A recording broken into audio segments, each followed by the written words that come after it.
मुस्लिम विधि के अंतर्गत एक मान्य विवाह की क्या आवश्यक शर्तें हैं, आज हम उस पर चर्चा करेंगे।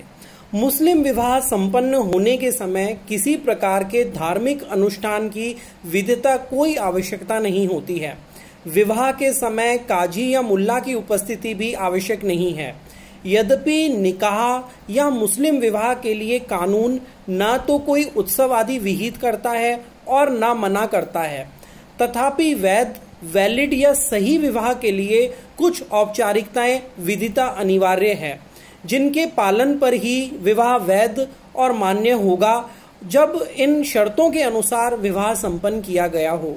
कुछ आवश्यक शर्तों का पालन न होने पर विवाह निष्प्रभावी वॉइड हो जाता है, जबकि अन्य कुछ ऐसी आवश्यक शर्तों के अभाव में विवाह अनियमित या इर्रेगुलर भी हो सकता है। अर्थात मुस्लिम लॉ के अंतर्गत विवाह या तो शून्य होगा निष्प्रभावी वॉइड, या सही होगा वैलिड, या अनियमित होगा इर्रेगुलर। कुछ औपचारिकताएं हैं मुस्लिम लॉ के अंतर्गत जो एक मान्य निकाह के समय होनी चाहिए। उसमें नंबर 1 आता है प्रस्ताव एवं स्वीकृति, इजब एवं कबूल। दूसरा आता है पक्षकारों की सक्षमता या सक्षम पक्ष कॉम्पिटेंट पार्टीज। तीसरा जो तत्व आता है वो होता है अनर्हता, डिसेबिलिटी, अयोग्यता या निषिद्ध आसक्तियों का अभाव, वर्जित संबंध का अभाव। तो पहला है इजब एवं कबूल, प्रस्ताव और स्वीकृति। अन्य संविधाओं के समान मुस्लिम विधि के अंतर्गत विवाह भी प्रस्ताव, इजब एवं स्वीकृति, कबूल से पूर्ण होता है। ये आवश्यक है कि विवाह का एक पक्षकार दूसरे पक्षकार से विवाह करने का प्रस्ताव करे। जब दूसरा पक्षकार प्रस्ताव को स्वीकृति दे देता है तभी विवाह पूर्ण माना जाता है। इस प्रकार ये निष्कर्ष निकाला जा सकता है कि व्यवहारिक संस्था के रूप में विवाह की वही स्थिति है जो किसी अन्य संविदा की।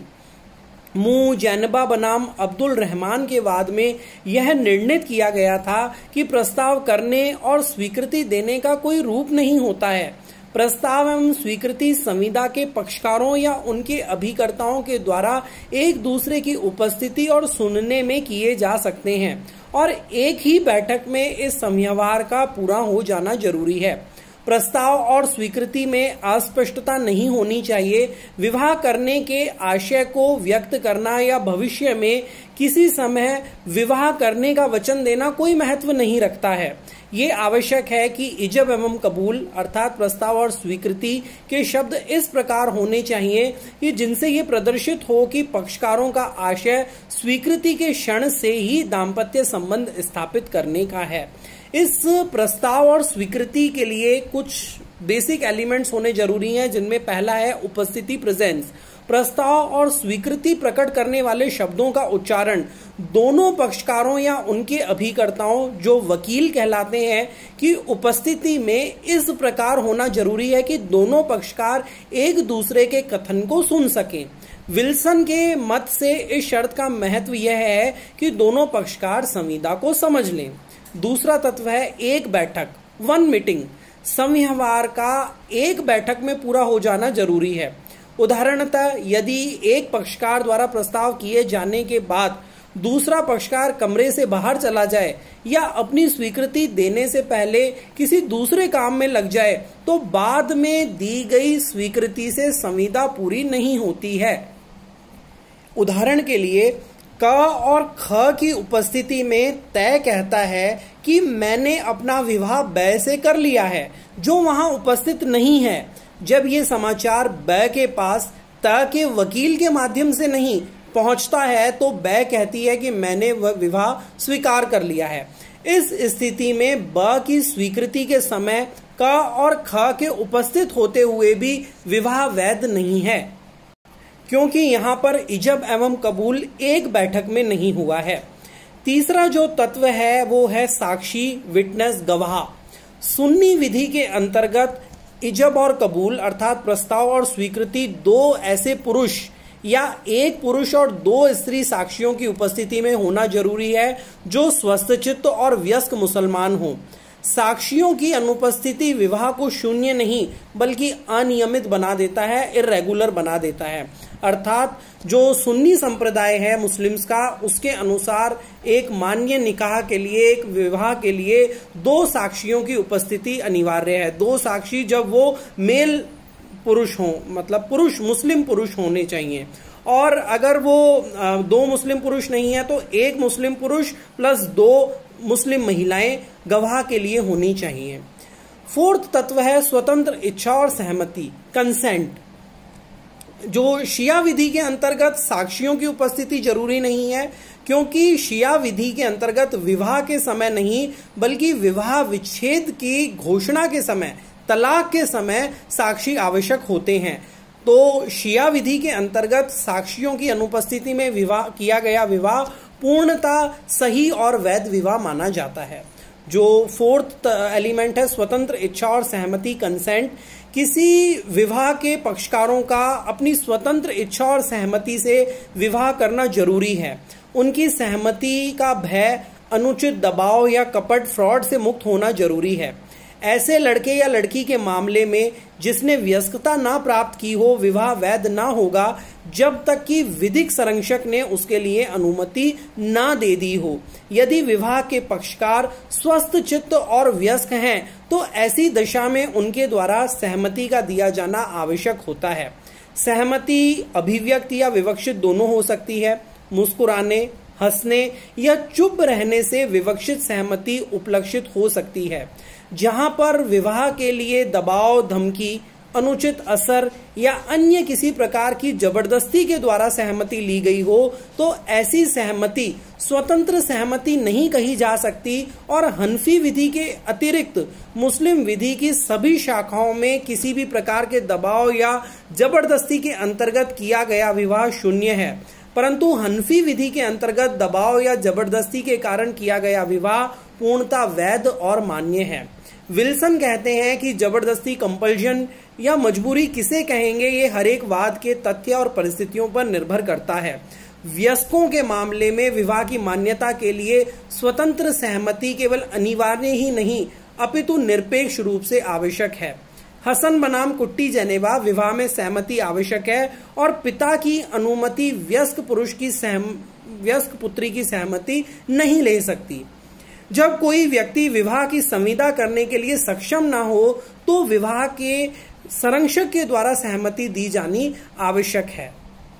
इजब एवं कबूल के बाद जो दूसरा तत्व हमने देखा था वो था सक्षम पक्षकार, कॉम्पिटेंट पार्टीज। तो जो पक्षकार होते हैं उनमें विवाह करने की क्षमता, कैपेसिटी टू मैरी होनी चाहिए। विवाह के दोनों पक्षों में संविदा करने की क्षमता होना जरूरी है, अर्थात उन्हें विवाह के लिए सक्षम होना जरूरी है।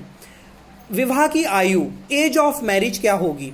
सामान्य नियम यह है कि विवाह के पक्षकार मुस्लिम विधि के अनुसार वयस्क हों। मुस्लिम विधि के अंतर्गत वयस्कता, बुलूग, जिसे वयस्क को बुलूग कहा जाता है, बुलूग की आयु विपरीत साक्ष्य के अभाव में 15 वर्ष मानी जाती है। इस नियम का अपवाद ये है कि 15 वर्ष से कम आयु के लड़के या लड़की का अभिभावक ऐसे वयस्क से विवाह की संविदा कर सकता है, परंतु इस अवस्था में ये जरूरी है कि वयस्क 7 वर्ष से कम का ना हो। इससे स्पष्ट है कि 7 वर्ष से कम उम्र वाले का विवाह हर हाल में प्रभावहीन, शून्य होता है तथा 7 वर्ष और 15 वर्ष के बीच की उम्र वालों का विवाह तभी मान्य होता है जब उनके अभिभावक विवाह की संविदा करें। विक्षिप्त या पागल का विवाह भी उसके अभिभावक के द्वारा संविदा करने पर ही मान्य होता है। अमीन अली का कथन है कि हनफी और शिया 2 संप्रदायों में पुरुषों और स्त्रियों के मामलों में 15 वर्ष की आयु पूरी कर लेने पर वयस्कता की पूर्वधारणा की जाती है, बशर्ते कि ये साबित करने के लिए कि वयस्कता इससे पहले प्राप्त कर ली गई हो कोई साक्ष्य ना हो। शिया स्त्री के मामले में वयस्कता की आयु मासिक धर्म के साथ साथ शुरू हो जाती है और प्रत्यक्ष डायरेक्ट एविडेंस के अभाव में पूर्व धारणा यह होती है कि मासिक धर्म 9 और 10 साल की उम्र में शुरू हो जाता है। सादिक अली खान बनाम जयकिशोरी नामक शियावाद में प्रीवी काउंसिल के मान्य न्यायमूर्तिगण ने यह निर्णय किया कि लड़की के मामले में वयस्कता 9 साल की आयु में प्राप्त हो जाती है। विवाह, मेहर और तलाक के संबंध में मुस्लिम विधि भारतीय वयस्कता अधिनियम 1875 के प्रावधानों से पूर्णतया अप्रभावित है।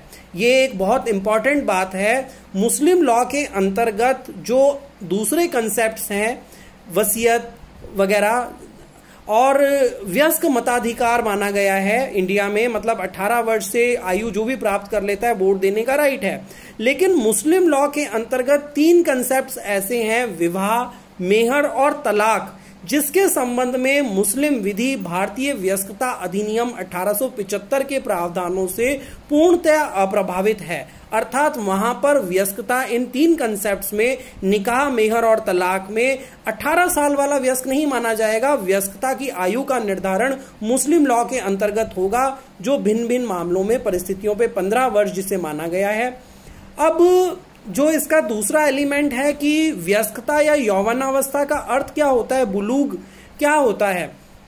बुलूग से तात्पर्य जीवन के उस हिस्से से है जब लड़का संतान उत्पन्न करने योग्य हो जाता है और लड़की संतान धारण करने योग्य हो जाती है। भारत में चाइल्ड मैरिज रेस्ट्रेंट एक्ट 1929 के द्वारा पुरुषों का 21 वर्ष से कम की अवस्था में और स्त्रियों का 18 वर्ष से कम की अवस्था में विवाह बाल विवाह अवरोध अधिनियम के द्वारा नियंत्रित कर दिया गया है। यदि उपयुक्त अधिनियम के किसी प्रावधान का उल्लंघन होता है तो विवाह शून्य नहीं होता। इस अधिनियम के प्रावधानों के उल्लंघन में व्यक्ति कुछ दंड के भागी होते हैं।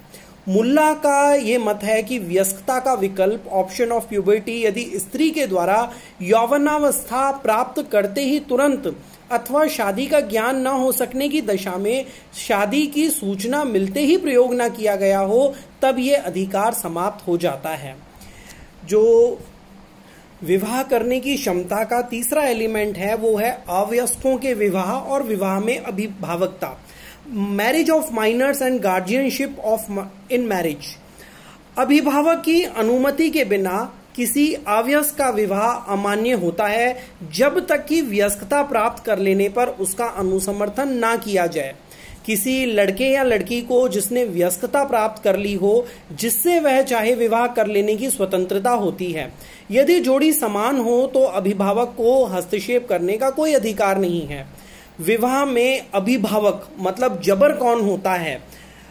किसी अवयस्क के विवाह की संविदा करने का अधिकार कुछ व्यक्तियों को प्राप्त होता है, जिनमें पिता, पितामह, दादा मतलब चाहे जितनी भी पीढ़ी ऊपर हो, सगा भाई, सहोदर मतलब पिता एक किंतु माता अलग अलग, सगे भाई का पुत्र, सहोदर भाई का पुत्र, सगा चाचा, सहोदर चाचा, सगे चाचा का पुत्र और सहोदर चाचा का पुत्र।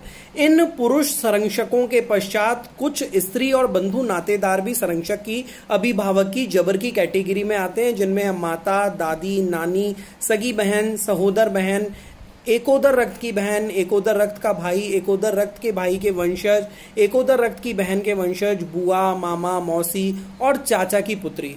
ये शिया विधि के अंतर्गत केवल पिता और पितामह दादा को चाहे वो जितनी भी पीढ़ी ऊपर हो अवयस्क या विक्षिप्त के विवाह की संविदा करने का अधिकार होता है और किसी अन्य को नहीं होता।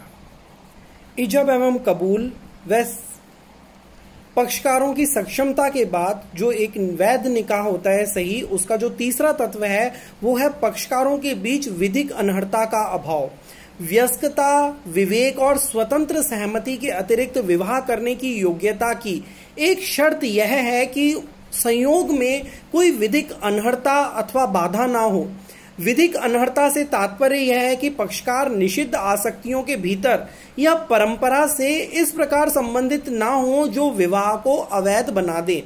ये निषेध कुछ महत्वपूर्ण प्रकार के हैं, जैसे निरपेक्ष असमर्थता, एब्सोल्यूट इनकैपेसिटी, सापेक्ष असमर्थता, निषेधात्मक असमर्थता, निरपेक्ष या पूर्ण असमर्थता, एब्सोल्यूट इनकैपेसिटी उसे कहते हैं जो रक्त संबंध या कराबत, कुछ संबंध ऐसे होते हैं जिनमें परस्पर संबंधित स्त्री पुरुष एक दूसरे से विवाह नहीं कर सकते।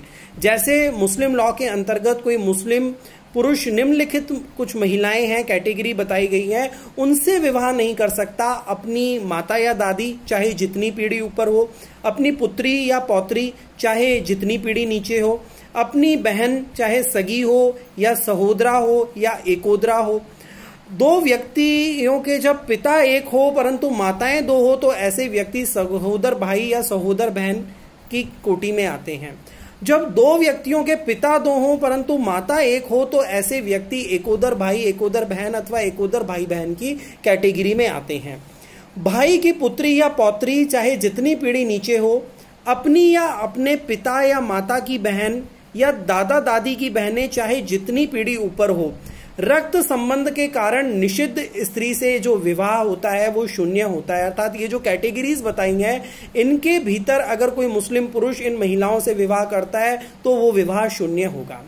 विवाह संबंध या मुशारत, पत्नी की माता या दादी चाहे जितनी पीढ़ी ऊपर हो, पत्नी की पुत्री या पौत्री चाहे जितनी पीढ़ी नीचे हो, पिता या पितामह की पत्नी चाहे जितनी पीढ़ी ऊपर हो, विवाह संबंध के कारण निषिद्ध स्त्री से किया गया विवाह शून्य होता है। फिर तीसरा है इसमें धात्रेय संबंध, जिसे रिजा कहते हैं, फॉस्टरेज। जबकि 2 वर्ष से कम आयु के किसी शिशु ने अपनी मां के अतिरिक्त किसी अन्य स्त्री का दूध पिया हो तो उस शिशु और उस स्त्री के बीच धात्रेय संबंध उत्पन्न हो जाता है और वह स्त्री उस शिशु की धाय मां मानी जाती है। धात्रेय संबंधी वे होते हैं जिन्होंने एक ही स्त्री का दूध पिया हो। यद्यपि धात्रीय संबंधियों का जन्म एक ही माता पिता से नहीं होता, फिर भी वे विवाह के प्रयोजन के लिए रक्त संबंधी समझे जाते हैं। रक्त संबंध और विवाह संबंध के कारण निषिद्ध लोग धात्रेय संबंध के कारण भी निषिद्ध होते हैं। जैसे कोई व्यक्ति केवल अपनी सगी बहन से ही नहीं बल्कि धात्रेय बहन से भी विवाह नहीं कर सकता। शिया विधि के अंतर्गत धात्रेय संबंधियों के साथ किया गया विवाह पूर्णतः निषिद्ध है। सुन्नी विधि में इसके कुछ अपवाद स्वीकार किए गए हैं।